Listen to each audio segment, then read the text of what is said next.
እስቲ እነዚህ ቃላት አጠቃቀም ግራ የሚገባችሁ though also even though right ብዙ ጊዜ ተማሪዎች የሚጠይቁኝ ማለት ምን ማለት ነው ወይ ደግሞ የት ጋር የሚገቡት አረፍተ ነገር ውስጥ ኦኬ though even though እና also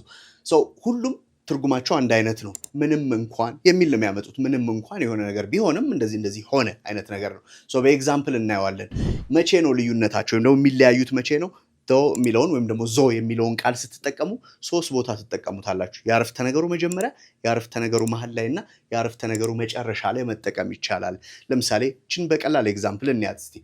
ምንም እንኳን ቢያመኝም ወደ ስራ ሄድኩኝ ኦኬ though I was sick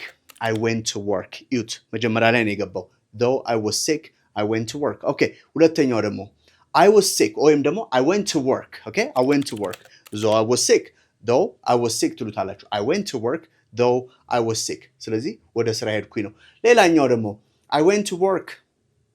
I was sick though ካላችሁትም ይቻላል ይሄ ዞ መጨረሻ ላይ የሚመጣበት ሐሪፍ ዩዝ ነው ሶስት ቦታ ትጠቀሙታላችሁ ዞ ብዙ ጊዜ ኢንፎርማል ነው ለኮንቨርሴሽን ለወሬ ወይም ደግሞ ለስፒኪንግ የምትጠቀሙበት ነው ወደሚቀጥለው እንሂድ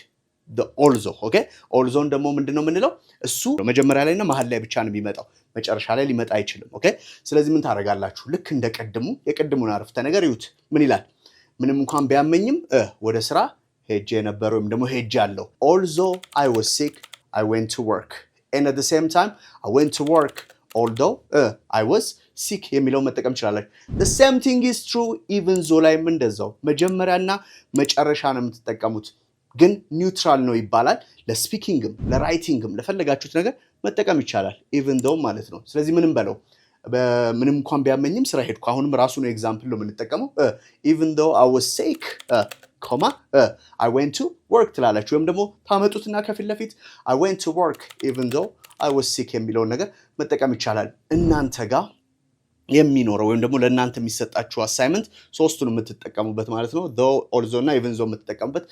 ምንም እንኳን እየዘነበ ቢሆንም ወይም ደግሞ እየዘነበ እንኳን ቢሆንም